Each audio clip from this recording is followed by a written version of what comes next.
నమస్తే. నిన్న రాత్రి భూపాలపల్లి పట్టణంలో అంబేద్కర్ చౌరస్తాకి కొద్ది దూరంలో తెలంగాణ బొగ్గుగని కార్మిక సంఘానికి ఆనుకొని ఉన్న దారిలో పోలీస్ స్టేషన్ కూతవేటు దూరంలో పోలీస్ హెడ్ క్వార్టర్కి కూతవేటు దూరంలో ఒక భయంకరమైన పొలిటికల్ మర్డర్ జరిగింది.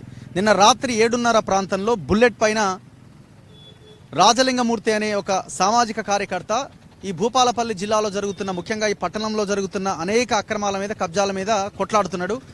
కోర్టులో కేసులు వేసిండు. ఆయన స్వతహాగా ఇండిపెండెంట్గా గొడవలు పెట్టుకునే మనస్తత్వం కూడా కాదట. ఇక్కడ ఉన్నవాళ్ళు చెప్తా ఉన్నారు.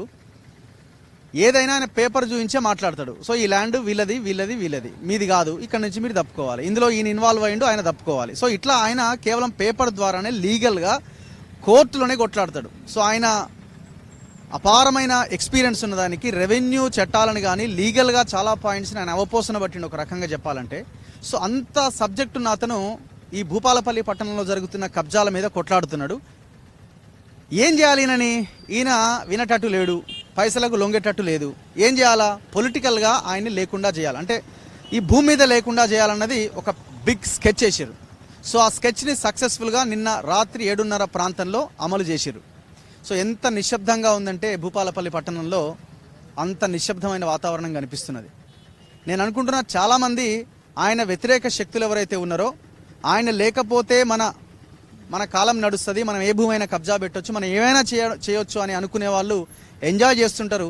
కానీ ఎవరి కోసం అయితే ఆయన కొట్లాడుతారో వాళ్ళు మాత్రం ఆ ఇంటి వద్ద కొద్దిమంది ఆయన పార్థివ దేహం వద్ద రోధిస్తున్నారు, ఆయన కుటుంబ సభ్యులు, ఇంకొంతమంది.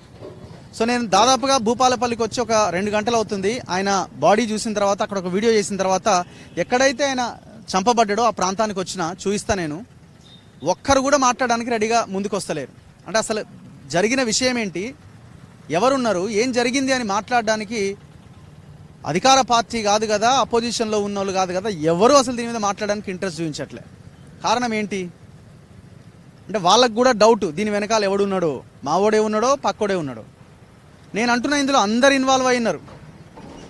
ఇన్వాల్వ్ అయినారు కాబట్టే ఇంత సక్సెస్ఫుల్గా 7:30 ప్రాంతంలో పోలీస్ హెడ్ క్వార్టర్స్కి పక్కన ఈ మర్డర్ చేయగలిగినారు.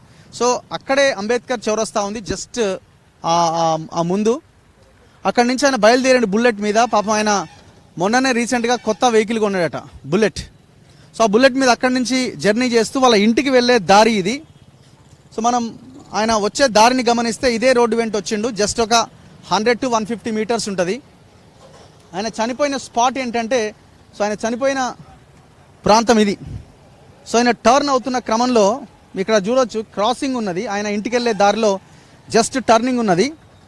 ఈ టర్నింగ్ ఉన్నది చిన్న కాలువల అంటే ఒక ఏరియా ఉన్నది.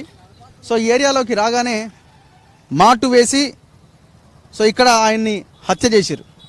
సో ఈ స్పాట్ ఇది, ఎగ్జాక్ట్ స్పాట్ ఇదే. మొత్తం ఇక్కడ బ్లడ్ ఉండే, ఆయన తల మీద బలంగా రాడ్తో కొట్టడంతో బ్రెయిన్ మొత్తం బయటపడ్డది. కత్తులతో పొడవడంతో పేగులు అవన్నీ కూడా బయటకు వచ్చేసినాయి. సో ఇది ఎగ్జాక్ట్ స్పాట్ ఇది. అంటే ఎట్లాగో బండి స్లో అవుతుంది, బండి స్లో అయిన వెంటనే కొట్టేయచ్చు అన్న ఉద్దేశంతో ఆయన బండి సౌండ్ రాగానే, బుల్లెట్ సౌండ్ కొంచెం ఎక్కువనే వస్తుంది, ఇక్కడ నుంచి వాళ్ళు గమనిస్తూ ఉన్నారు. ఆయన ఎప్పుడైతే ఈ ప్రాంతానికి ఎంటర్ అయ్యిండో వెనకాల నుంచి రాడ్తో కొట్టడం, కింద పడిపోగానే బండితో కత్తులతో పడవడం. ఒక 2 to 3 సెకండ్స్ అయితే ఆయన ఇంట్లో పడేటోడు. ఈ ముందే ఆయన ఉంటున్నాడు. వాళ్ళ యాక్చువల్గా ఇల్లు ఏమో ఓన్ హౌస్ అక్కడ ఉన్నది, ఇక్కడ ఆయన ఉంటున్నాడు. ఒక 2-3 సెకండ్లు ఆగితే అందులో పడేటోడు. మీరు ఇక్కడ చూడండి, స్పాట్ ఇది. నేను ఇక్కడ నిలబడ్డా, దీనికి ఎదురుగా తెలంగాణ బొగ్గుగని కార్మిక సంఘం కార్యాలయం ఉన్నది వెరీ క్లియర్గా. ఇది పోలీస్ హెడ్ క్వార్టర్స్, దీని పక్కనే జస్ట్ ఇది పోలీస్ హెడ్ క్వార్టర్స్. ఆ మెయిన్ గేట్ రైట్ సైడ్లో కనిపిస్తున్న చెట్లు ఉన్న ప్రాంతం అంతా పోలీస్ హెడ్ క్వార్టర్స్. అంటే పోలీస్ స్టేషన్కి, పోలీస్ హెడ్ క్వార్టర్స్కి జస్ట్ ఇక్కడ నుంచి గట్టిగా పిలిస్తే అక్కడికి వినబడుతుంది. ఆ ప్రాంతంలో మర్డర్ చేశారు. ఇంత ఈజీగా ఇప్పుడు ఎవరెవరిని ఇందులో అరెస్ట్ చేసినారు మీరు ఒక్కసారి ఎఫ్ఐఆర్ షీట్ కనుక గమనిస్తే, ఎఫ్ఐఆర్లో ఒక 5-6 పేర్లు ఇందులో ఉన్నాయి. 1 సెకండ్.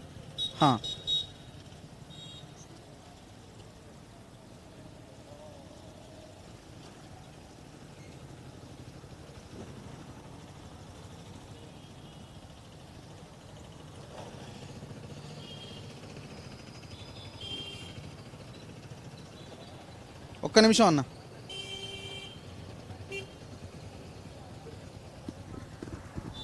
పాషా.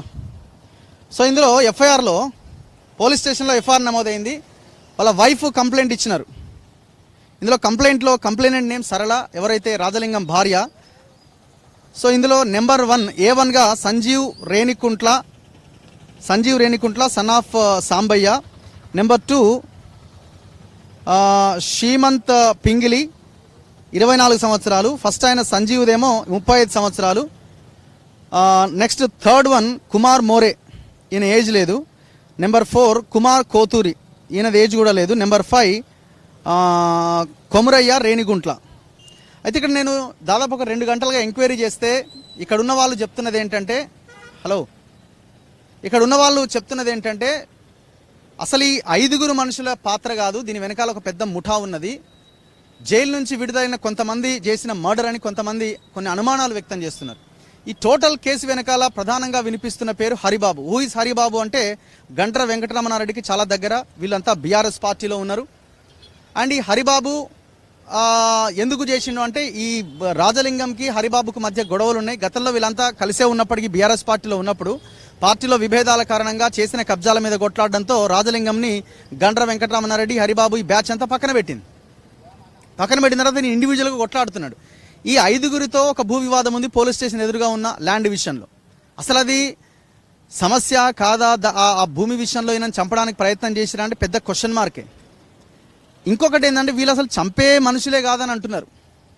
ఇప్పుడు వీళ్ళు చంపే మనుషులే కాదు, ఆ స్థాయిలో ఆలోచించే వాళ్ళే కాదు, దీని వెనకాల ఒక పెద్ద మాఫియా ఉన్నది. దీని వెనకాల ఒక గతంలో హరిబాబు ఖమ్మం జైలుకు పోయినప్పుడు, అరెస్ట్ అయినప్పుడు, గవర్నమెంట్ చేంజ్ అయిన తర్వాత ఆయన జైలుకి వెళ్ళిండు ఏదో ఒక భూ కబ్జాకు సంబంధించిన లీగల్ సివిల్ మ్యాటర్లు. దాంట్లో ఆ జైల్లో ఉన్న వాళ్ళని బయటకు వచ్చిన తర్వాత వాళ్ళతో సుపారీ మాట్లాడించి చంపేయించారు అనేది ఒక పెద్ద ఆరోపణ వినిపిస్తున్నది. సో ఇది తేల్చాలి. ఇప్పుడు ఎవరైతే 5 ఉన్నారో ఈ 5 దళితులని పావులుగా వాడుకొని రాజలింగంని లేకుండా చేయడానికి భారీ స్కెచ్ నడిచిందని అంటున్నారు. దీని మీద ఎవరు ఇన్వెస్టిగేషన్ చేయాలి? పోలీసులు చేయాలి. పోలీసుల మీద కూడా ఇక్కడ ఆరోపణలు ఉన్నాయి. ఇక్కడ ఉన్నటువంటి పోలీసులు గత ప్రభుత్వానికి అనుకూలంగా వ్యవహరించిన వాళ్ళు కూడా ఇంకా ఉన్నారు. వాళ్ళు ఈ రాజలింగంని ఇప్పుడు డిఎస్పీ రాజలింగంని పిలిపించినని ఒక వార్త బయట వినిపిస్తుంది. ఆ డిఎస్పీనే క్లారిటీ ఇవ్వాలి. నేను స్టేట్మెంట్ ఇవ్వట్లేదు.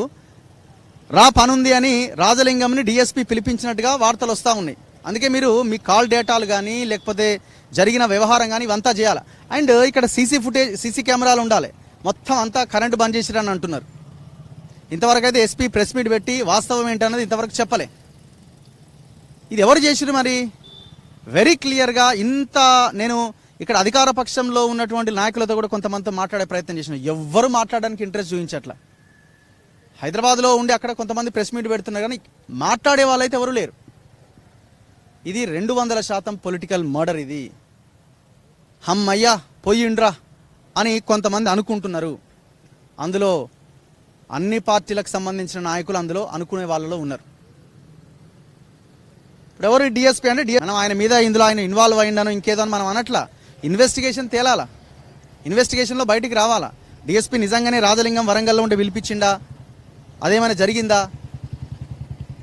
అండ్ ఇంకొక వ్యక్తి చెప్తున్నారు, ఎవరైతే ఈ కేసులో సంజీవ్ అనే వ్యక్తి, ఈ హరిబాబు అనే వ్యక్తి లొంగిపోయే ముందు, ఆ సంజీవ్ లొంగిపోయే ఇవాళ ఉదయం ఇద్దరు కలిసే ఉన్నారని కూడా వార్తలు వస్తా ఉన్నాయి. ఇవాళ ఉదయం అది ఇవాళ ఉదయమే కదా, ఇవాళ ఉదయం, నిన్న రాత్రి మర్డర్ జరిగింది. ఇవాళ ఉదయం ఇద్దరు కలిసే ఉన్నారు. ఆ ఎయిటింగల్ అనే ఒక రోడ్లో వాళ్ళిద్దరు కలవగా నేను చూసినాను. ఇంకొక వ్యక్తి నాతో మాట్లాడడం జరిగింది. సో ఇవన్నీ మనం పరిశీలించినప్పుడు దీని వెనకాల ఏదో జరిగింది. ఈ లోకల్ వాళ్ళు అయితే పక్కనే పోలీస్ స్టేషను, ఇంత రద్దీ ప్రాంతంలో వాళ్ళు చంపడానికి ప్రయత్నం చేస్తారా, లేదు బయటి వ్యక్తులతో సుపారీ ఇచ్చేమైనా చంపించారా? సో ఇది తేలాల్సిన అవసరం ఉంది. ల్యాండ్కి సంబంధించిన విషయం కూడా ఇందులో పెద్దగా ఏం కనిపించట్లా. అది 30 గుంటల భూమికి సంబంధించిన వ్యవహారం. ధరణిలో చూస్తే గవర్నమెంట్ ల్యాండ్గా ఉంది. 22A కింద నిషేధ జాబితాలో పెట్టబడి ఉన్నది. అందులో ఆ 30 గుంటల్లో 100 గజాల మీద రాజలింగమూర్తి, ఆయన భార్య సరళ, ఇంకోరు స్వరూప అనే వాళ్ళు కేసేసి ఉన్నారు. ఎవరి కొమరయ్య ఈ బ్యాచ్ మీద, వీళ్ళిద్దరి మీద డిస్ప్యూట్ నడుస్తూ ఉన్నది. అది జస్ట్ ఒక 30 గుంటల భూమే. సో కానీ ఇంకా ఇక్కడ జరిగిన కబ్జాలు కానీ మిగతా వాటి మీద ఆయన పోరాటం చేస్తూనే ఉన్నాడు, మున్సిపాలిటీలో జరిగిన అవినీతి మీద. సో ఏదో రకంగా ఈయన గనక లేకపోతే ఈయన అడ్డు తొలగించుకుంటే మొత్తం అంతా సాల్వ్ అయిపోతుందన్న ఒక అంచనాకు వచ్చిన తర్వాత మాత్రమే ఈ మర్డర్ చేసినట్టుగా చాలా క్లియర్గా కనబడుతున్నది. నేను చెప్తున్నవి నిజాలా కావా క్వశ్చన్ మార్క్ అయినప్పటికీ పోలీసులు వీటి మీద ఇన్వెస్టిగేట్ చేస్తే వాస్తవాలు బయటకు వస్తాయి. మరి ఆ దిశగా విచారణ జరుగుతుందా? వామన్ రావు హత్య కేసు పోయిన గవర్నమెంట్ హయాంలో అసలైన వాళ్ళని పక్కన పెట్టిరని వీళ్ళే మాట్లాడారు కదా. మరి అదే వామన్ రావు కేసును రీఓపెన్ చేసి వాస్తవాలేంటో బయటకు తీసుకొచ్చే ప్రయత్నం ఏమైనా చేసిరా?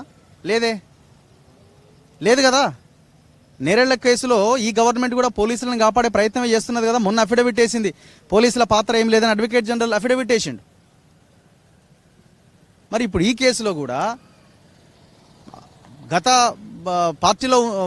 గతంలో ఎమ్మెల్యేగా పనిచేసిన ఆయన మీద, ఆయన అనుచరుల మీద ఆరోపణలు వచ్చినప్పుడు మరి ఇన్వెస్టిగేషన్ చేస్తారా చేయరా? ఇవన్నీ కూడా $1 మిలియన్ క్వశ్చన్. అందుకే నేను ప్రతిరోజు చెప్పేది ఒకటే, ఈ భూముల విషయాల్లో, సంపద విషయంలో, ఈ దోపిడీ విషయంలో అందరూ కలిసే ఉంటారు, అందరూ కలిసే పంచుకుంటారు. వాళ్ళ మోటో, వాళ్ళ ఎజెండా ఒకటే ఉంటుంది. ఎలక్షన్ల అప్పుడు కొట్లాడదాం, ఎలక్షన్ల ముందు కానీ ఎలక్షన్ల తర్వాత కానీ మనందరం కలిసి పనిచేద్దాం. Very clear. నేను 2 hours అవుతుంది, ఒక్కరు కూడా మాట్లాడడానికి రెడీగా ముందుకు రావట్లే. ఎంత దారుణమైన విషయం మన తెలంగాణ ఇది. అరే గట్టిగా ముందుకు వచ్చి అరే క్వశ్చన్ చేస్తున్నాడు, మాట్లాడుతున్నాడు, ఆయన కుటుంబానికైనా మనం అండగా నిలబడాలి, భరోసా ఇవ్వాలని కనీసం మీడియా ముందుకు వచ్చి మాట్లాడే వాళ్ళే దిక్కు లేకుండా పోయిర్రే.